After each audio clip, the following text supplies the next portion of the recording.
Resulta interesante hablar sobre economía y los ciclos de la economía.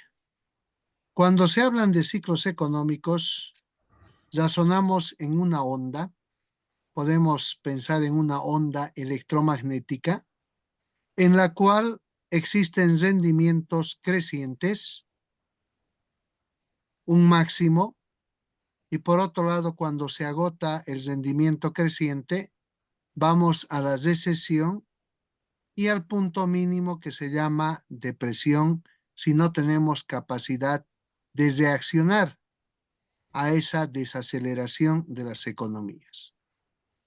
No olvidemos que las economías funcionan en concordancia a las relaciones que existen entre agentes económicos, las familias, las empresas, el gobierno y la relación con el resto del mundo.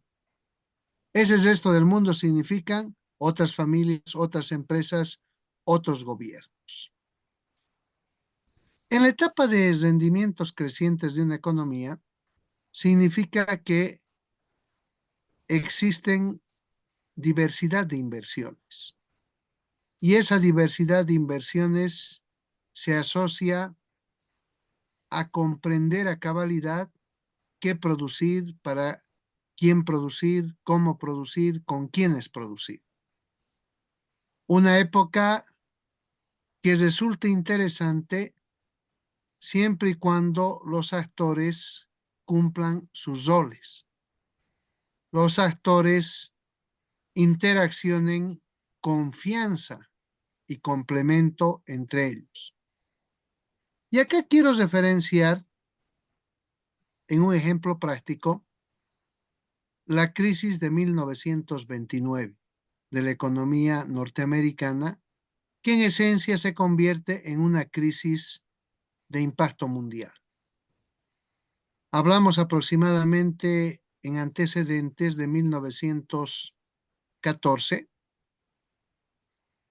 Primera Guerra Mundial, concluye esa guerra mundial, entramos a la década de los 20, la economía norteamericana está en auge porque sabe capitalizar el desastre en Europa, un desastre de esa Primera Guerra Mundial, y los norteamericanos empiezan a exportar desde grano y otros elementos. El país industrial empieza a generar su economía de inyección.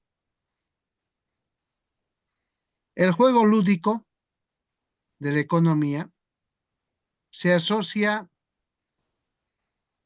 a consumir ahora y pagar después. Hay mucha liquidez, muchos préstamos.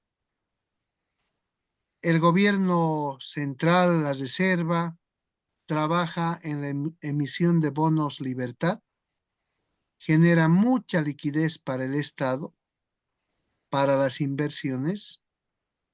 La banca tiene mucho dinero. Muchos de estos accionistas de banca juegan en el mercado de capitales, en Wall Street, y se les idea la posibilidad de generar movimiento económico a través de la emisión de acciones y de la inyección de recursos en las empresas prósperas norteamericanas. Resulta que las utilidades de esas acciones generan retornos significativos, vamos a decir, en relación a intereses de usura y otras actividades. ¿Qué hace la gente? Hipoteca sus casas, se presta dinero del banco, compra acciones, porque las acciones tienen más retorno que la tasa de interés. En un primer momento, esos retornos sí son reales, pero después no hay mucho retorno. ¿Y por qué? porque la velocidad de emisión de acciones y la velocidad de producción son mayores que la velocidad de realización y generación de ingresos de las mercancías que puedan cubrir esos retornos de las acciones. Hay una crisis de sobreproducción. Y la gente, ¿qué es lo que hace? Se da cuenta de esa crisis, entra en psicosis social, empiezan los suicidios, empieza la mora, porque ¿cómo van a devolver los que se han prestado para comprar acciones al bancario si el retorno no es real?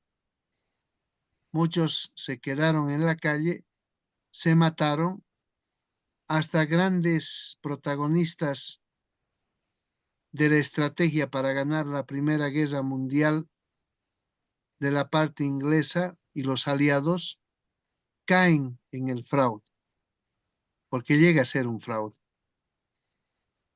Hoover se dio cuenta de eso, pero no quiso poner coto, no quiso trabajar la regulación. Entonces, el próximo presidente hereda este problema y ahí se da la recesión y depresión por sobreproducción, por psicosis social que ha tenido la economía norteamericana en 1929. Eso ha permitido el desarrollo del keynesianismo, que sin duda ha hecho movimiento en la economía, pero también se hace indispensable reflexionar este aspecto porque debemos aprender a tener equilibrio en el manejo de los mercados de capitales que dan liquidez al proceso productivo, pero que en velocidad no pueden ser excesivamente distantes de la velocidad de realización del producto y de cubrimiento de los dividendos que deben tener acciones que son parte del mercado de capitales. Esa es una experiencia en el mundo interesante que también se va repitiendo el año 2008 porque hay una crisis de sobreproducción que hace desaceleración en la economía norteamericana. Pero también simultáneamente se dan otros factores, porque el 2008 la gente accedía al crédito sin muchas garantías, compraba departamentos, había un exceso de departamentos, lo que se le llama la burbuja inmobiliaria, pero también se ha dado el fenómeno de que la mano de obra norteamericana es demasiado alta para hablar de competitividad en el mercado interno y en el mercado externo. Y ahí se demuestra que los empresarios son antipatriotas porque llevan todo el montaje productivo al Asia y ahí comienzan el proceso en el cual la mano de obra es baratísima, ¿no es cierto? Y empiezan a trabajar. La economía norteamericana importa, pero se salen los dólares. Esos dólares no retornan en inversión significativa a Estados Unidos. Se invierten en Europa, pero demostrándose que los empresarios en su mayoría son sujetos sin patria o sujetos que no tienen patria. Ponemos en tapete estos elementos para reflexionar que las crisis le quitan riqueza, prosperidad, salud mental y energética a los países que son protagonistas. Entonces, debemos tener mucho cuidado en el manejo de los conceptos de economías de escala, de patriotismo, de doctrina y de elementos que permitan cuidar el manejo de los rendimientos crecientes, primero en la economía endógena y fundamentalmente cuidándonos de lo exógeno para no entrar en economías de filtración y preguntarnos, ¿y quiénes tienen los dólares? Y son los chinos los que tienen los dólares. Y eso ha generado en el tiempo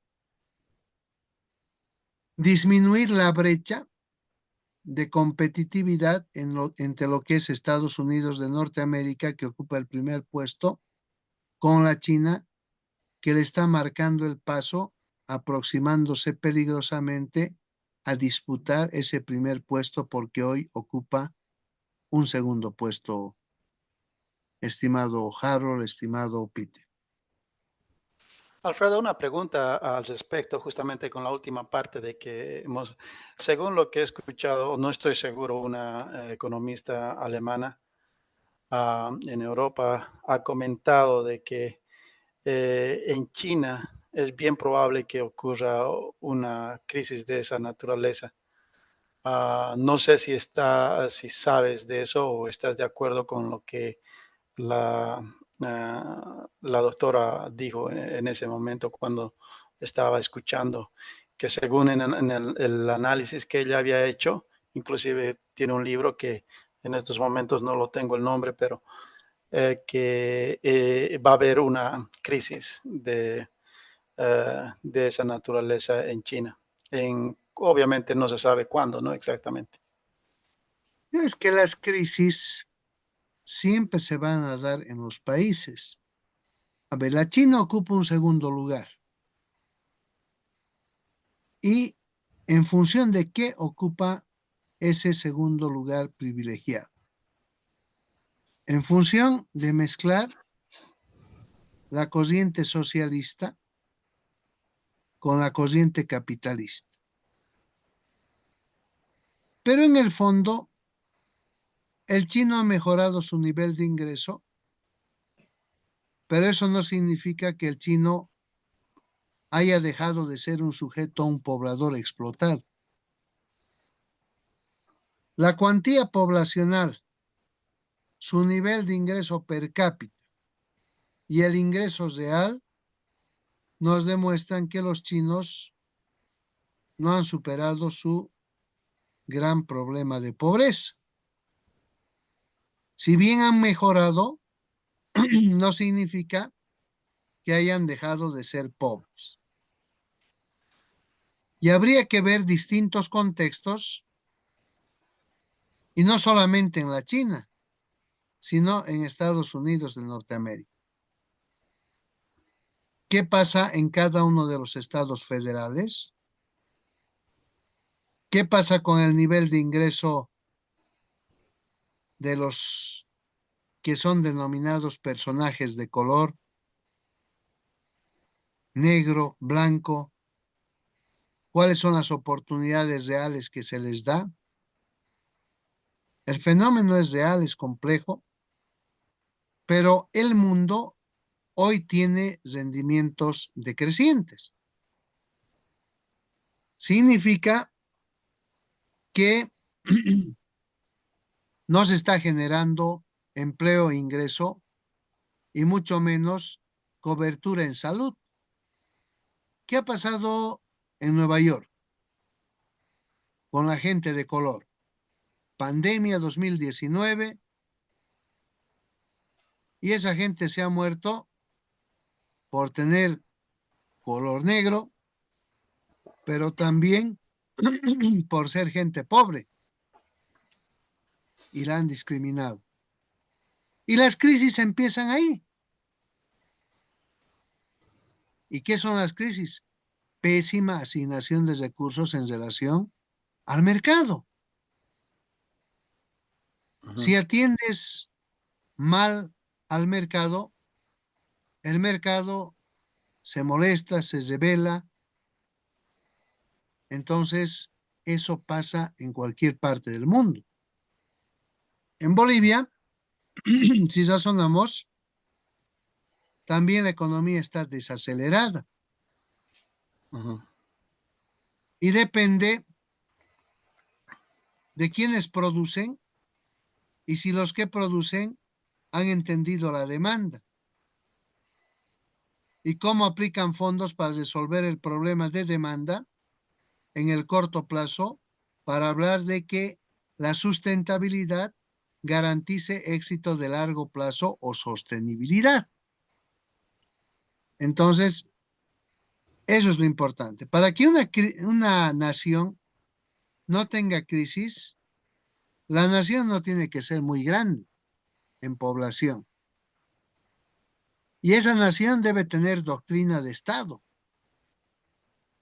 Pero además esa nación debe trabajar su ventaja relativa comparativa para ir creciendo en esa y poder vivir de las exportaciones luego de cubrir su demanda interna. Y uno se pregunta, ¿se está trabajando de esa manera? No, la mayoría de las economías son grandes. Después del COVID, la economía mundial se ha desacelerado y el COVID no ha pasado, es una endemia que tiene mutaciones. Entonces la gente ya no dicen que se ha muerto por COVID, pero por ahí dicen tenía, qué sé yo, diabetes y le ha dado sistémica o le ha dado influenza, pero no era COVID. Entonces, ese es el problema en el cual estamos interactuando. Las crisis las generan las personas, esos actores sociales e institucionales, por ser transparentes o por ser intransparentes. Porque si el Estado genera recursos a través de los impuestos, por ejemplo, y esa generación de recursos se malgasta, entonces con el crecimiento de la población crece la demanda y el dinero manejado ineficientemente no incide en el multiplicador del Producto Geográfico Bruto, o si prefieren, haciendo hacia afuera del Producto Nacional Bruto, ¿no es cierto? Rescatando inversiones en el exterior. No sé si con eso ya se razona mejor. Y yo lo puedo señalar ahí a Trump, que ha tenido una virtud. ¿Qué les ha dicho a esos empresarios que han llevado sus capitales al continente asiático? Que regresen con todo ello. ¿Y por qué?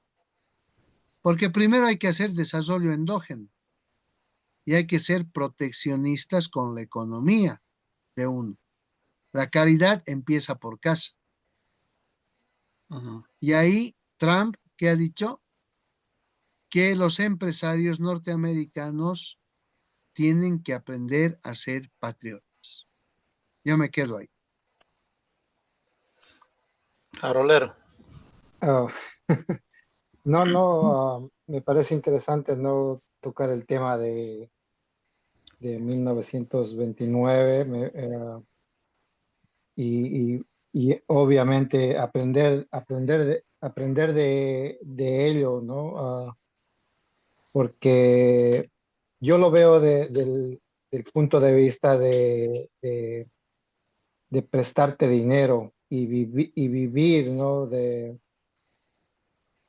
ah, tener tener la vida, o sea, ¿cómo podría decir esto?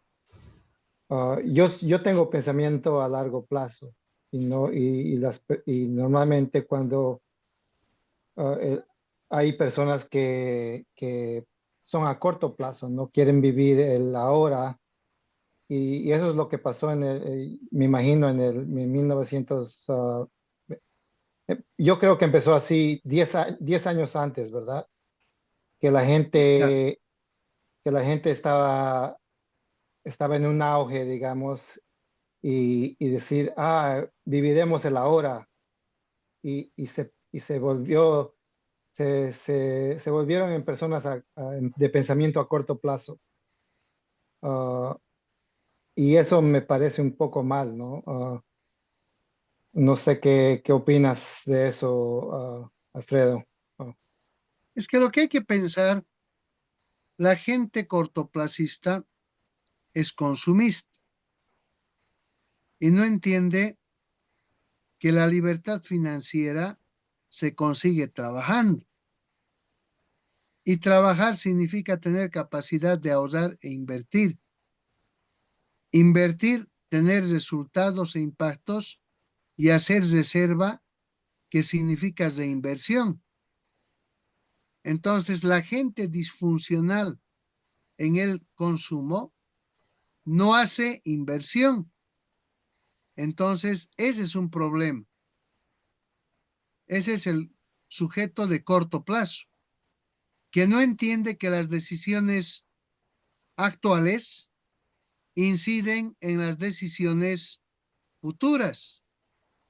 Hay mucha gente que no tiene el mínimo respeto por el consumo, peor por el trabajo ajeno.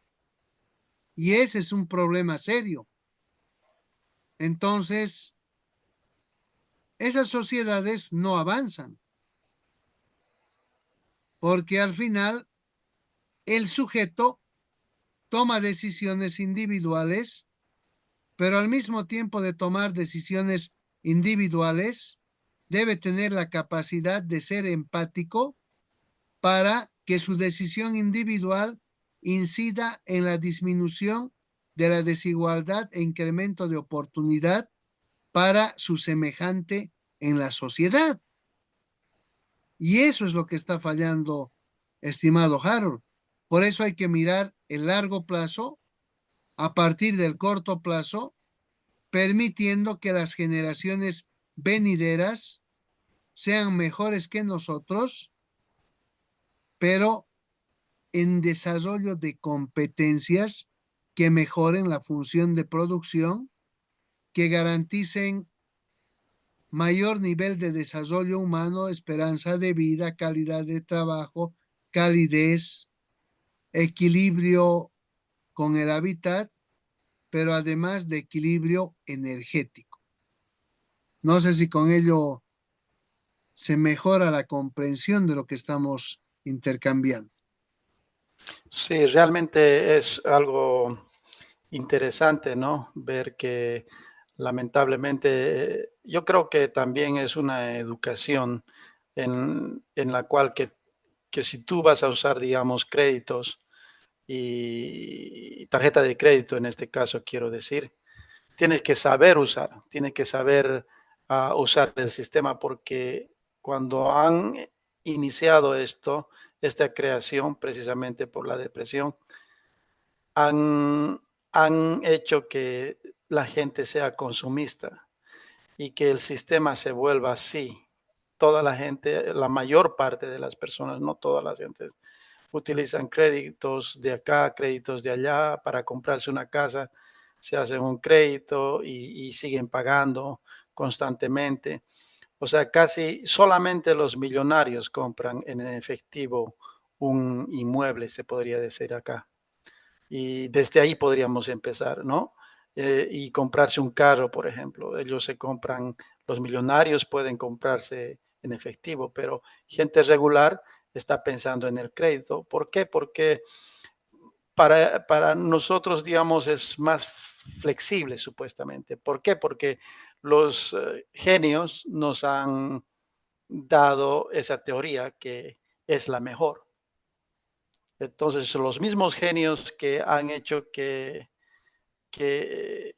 entremos en esa depresión, los mismos bancos que se han hecho prestar dinero del gobierno federal y han prestado, apenas al principio, oh, no queremos prestar y después empiezan a prestar y así sucesivamente. Es un juego que nosotros, digamos, tenemos que analizar como personas, ¿no? Realmente y obviamente tienes que estudiar y saber cómo usar para no pagar intereses, por ejemplo.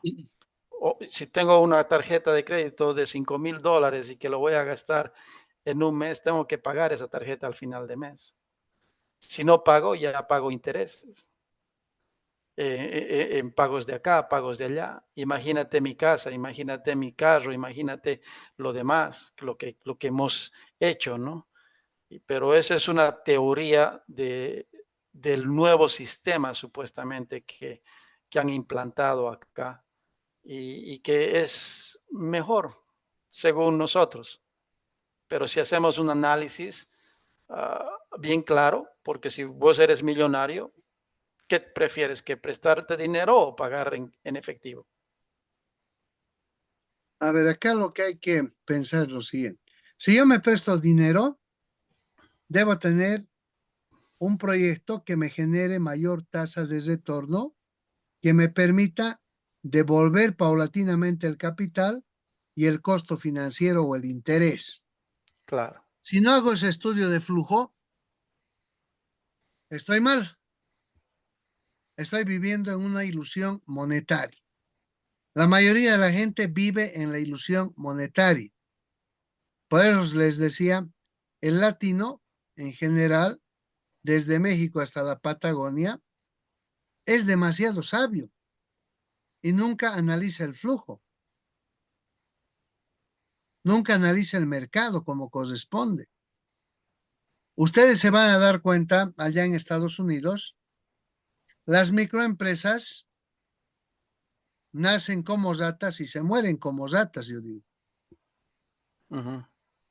Entonces, del 100% de las empresas, no son empresas, son de los emprendimientos, porque está mal dicho microempresa, ¿no? De los emprendimientos, de las incubadoras que podrían generar empresas, un 99.9% mueren rápido. ¿Y qué generan con su muerte? Un sujeto deudor que se va a endeudar más para intentar hacer otra pequeña, mediana, microempresa en otro sector. Entonces, ese es el problema. Y el bancario siempre va a prestar plata, porque el que se presta plata es un esclavo. Y ese esclavo le va a dar con el interés, con el costo financiero, vida para que el otro siga lucrando, siga, si quieren, ampliando su mercado de esclavos. Entonces, ese es el gran problema. En la lógica real, en lo que es conceptual de criterio, los sujetos ahorran o se prestan para consolidar emprendimiento que en el largo plazo se convierta en empresa y esa empresa devuelva el capital, costee los intereses, pero fundamentalmente garantice libertad financiera para los socios de la empresa y por ende para la familia. Esa tendría que ser la lógica, pero Claro. esa es la que no se hace en términos reales. Pero todo eso es por falta de educación, porque al principio de muchas personas como yo, digamos, que han empezado sus empresas o han una microempresa, tienen que analizar todas esas cosas, todo lo que tú has mencionado, Alfredo, porque esa es la clara realidad. Si no sabes cómo manejar esa cuestión, es mejor que ni intentes. Como muchos millonarios dicen, no, yo no empiezo una empresa sin dinero. Tengo que tener dinero, pero eso tiene que ser mi propio dinero.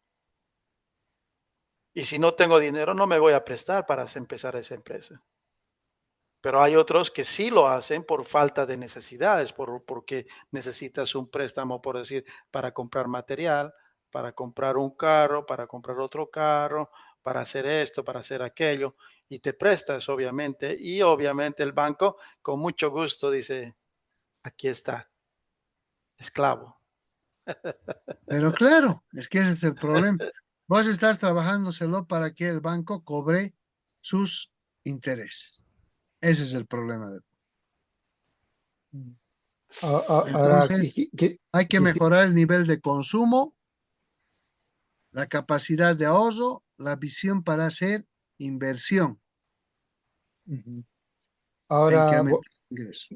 volviendo a lo que pasó, ¿no? En 1929, cuando la gente se ha empezado a prestar dinero para invertir, ¿no? En la bolsa de valores, comprándose acciones y, y, bueno, de repente se cae, ¿no? El valor de las acciones, y ahí es donde los bancos casi pierden todo, ¿verdad? Pero eso es porque están invirtiendo con el capital de otras, de los bancos, ¿verdad? Claro, Ahora, porque, uno cómo puede, digamos, invertir, digamos, sin utilizar el capital de otras personas o de los bancos. O, uh, como digamos, invertir, si digamos te quieres prestar, digamos, dinero para empezar una empresa inmobiliaria, ¿no? De comprándote casas. No tienes ese capital. ¿Cómo hace una persona así para una persona que no tiene el gran capital como las personas millonarias? ¿Cómo se puede hacer? ahí tiene que ver mucho el cooperativismo. ¿Qué Ujú, hacen los chinos cochinos? Lima, ¿no? Entonces se ayudan entre Suena, ellos. suena. Se han debido dar cuenta, ¿no es cierto? Hay un concepto de reciprocidad, Como de los sudcoreanos. cooperativismo, Ujú.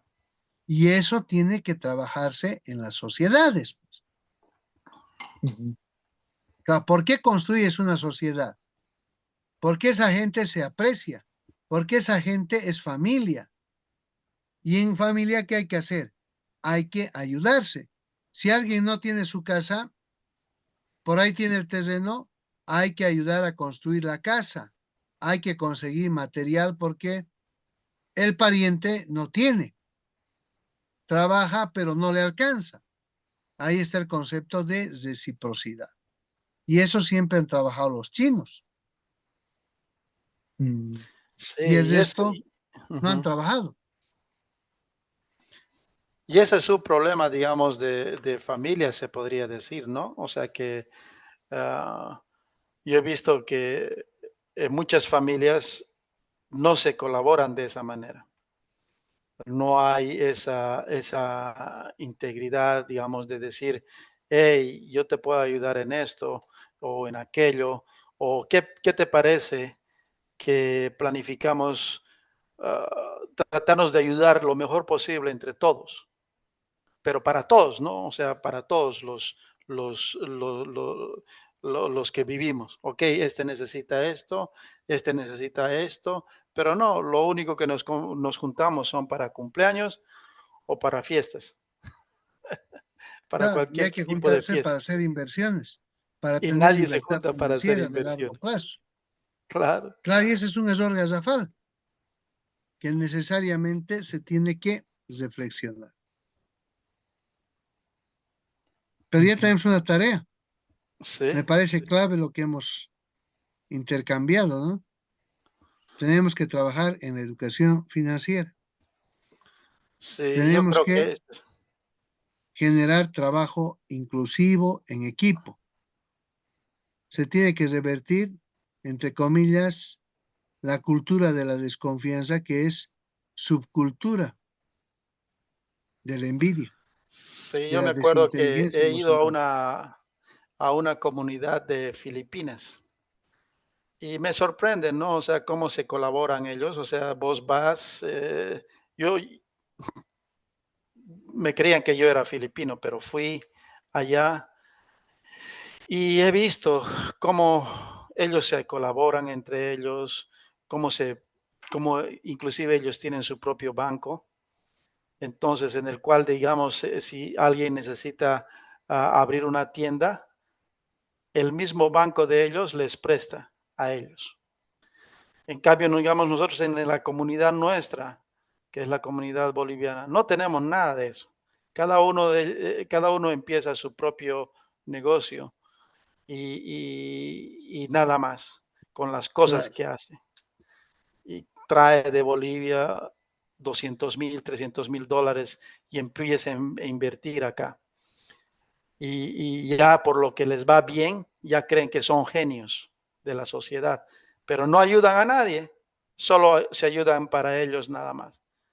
Y Eso claro, y ese es el problema, pues, reciprocidad. Ahí está el sí. dilema. Yo siempre digo, ¿no? Entre nosotros, por ejemplo, entre la familia, siempre deberíamos de tener eso. Pero eso es también, todo es educación, porque y cuando empiezas a trabajar con ellos y confías, como tú mencionas, Alfredo, tener confianza en tu familiar, en tu prójimo, para ayudar mutuamente, vivimos tranquilos. De eso se trata una sociedad, ¿no? Claro. Pero es que la mayoría de la gente que adolece de educación no va a pensar en reciprocidad, sino va a pensar en resolver su problema particular y en términos reales te va a robar, así de simple, o va a robar a otro, porque a ese no le Ujú. gusta estudiar, no le gusta formarse, no tiene ese desafío. Entonces hay que tener mucho cuidado. Sí. ¿Qué dices, Harold? Con eso cesamos. Sí, sí, no, está bien. Podemos cerrar. Ah, Me parece muy interesante la charla. Yo creo que lo que estamos haciendo ahorita es ayudarnos mutuamente. Ah, no, a veces económicamente no podemos ayudar, pero con esta información que nosotros compartimos, digamos, la experiencia que yo he tenido aquí viniendo a Estados Unidos, emigrar a mis 9 años, ¿no? Y ahora yo necesariamente no he estado muy académicamente inclinado, pero estos últimos años, no sé, algo me ha entrado a mí que he dicho que no, tengo que empezar a leer más, a informarme más y he aprendido mucho, ¿no? Y es algo que quisiera compartir con Peter y contigo. Ah, Espero no ayudarles también, ¿no? A ustedes de esa manera para que, para que tengamos información de lo que está pasando en el mundo, porque como ustedes ya saben, hay hay mucho que está pasando ahorita, ¿no? Como las guerras de Ucrania con Rusia, ahora y ahora las guerras también en Palestina ¿no? con Sí. Israel. Sí, y es como, yo lo veo un poco así como un juego de ajedrez, que a vos, Peter, que te gusta el juego de ajedrez, es como si las piezas están formando y puede pasar, está pasando algo, ¿no? Y quisiera compartir para que la gente, para que todos estén, no por asustar, ¿no? A las personas, porque yo soy optimista, ¿no? Me gusta la tecnología, ah, mediante estas fuentes de Zoom nos podemos comunicar, ah, y yo veo un buen futuro, ¿no? Ya sea de aquí a 30 años o 100 años, y bueno, y para mejorar, así como vos dices, ¿no, Alfredo? Ayudar a nuestros futuros hijos y personas, o sea, del mundo, de todo el planeta. Lo que hay que hacer es estudiar para comprender. Se me viene a la cabeza en todo esto que hemos ido comentando, siempre han habido guerras y las guerras son por el petróleo, posiciones geopolíticas y esas guerras hacen que se incremente el barril de petróleo. Entonces, ¿quiénes se benefician? Los amos y señores que tienen petróleo, que tienen reservas de petróleo. Y el resto paga el enriquecimiento. Es increíble, ¿no? De que vos puedes ir, digamos, no solamente en el petróleo, ¿no? El costo del petróleo en Bolivia cuesta más caro que acá, siendo que el ingreso son menos. Si, digamos, hacemos un balance, por ejemplo, cuando estaba en Senegal, el costo de la luz eléctrica era $400 al mes. ¿Ya? Imagínense. Y el costo de vida no pasa los $800 mensual. Y para su comida y todo eso. Entonces, es un problema grande para nosotros los que no estamos ah, en, no estamos en el nivel que deberíamos de estar. Después de tantos años, yo lo veo, por ejemplo, mi país, tan, tan lejos de lo que realmente deberíamos de estar, con todas las cosas que están haciendo, que ni siquiera hay petróleo. Entonces ahora vamos a tener que comprar petróleo de otros países y vamos a ser millonarios a otros países. ah, y no tenemos absolutamente casi nada. Y, y eso está, nosotros pensamos que no vamos a necesitar, pero necesitamos todas esas cosas. No puedo entender hasta el día de hoy cómo cómo hemos abandonado nuestro país de esa manera, de, de, de que hayan destrozado tan fácil nuestro país, como si nada, en solamente 20 años. Pero en fin, obviamente ha sido después otra historia, ¿no? Posteriormente, pero a nivel mundial, yo lo único que espero que esta información o esta poca información que le estamos dando a todos nuestros audientes les guste y que simplemente tratar de estudiar y aprender más. Ah, Alfredo está juntamente con nosotros para cualquier duda o cualquier cosa que alguien quiera preguntar o quiera analizar con nosotros, bienvenido sea, porque y si quieren que demos otra, otra, otro tipo de, otra vez, si podemos hablar sobre esto, lo podemos hacer depende de nuestros audientes. Yo creo que sí hay que ir complementando estos elementos y estamos para servir a la población latinoamericana y mundial, ¿no? Para eso son los estudios, las experiencias, los complementos, la acción comunicativa que estamos realizando.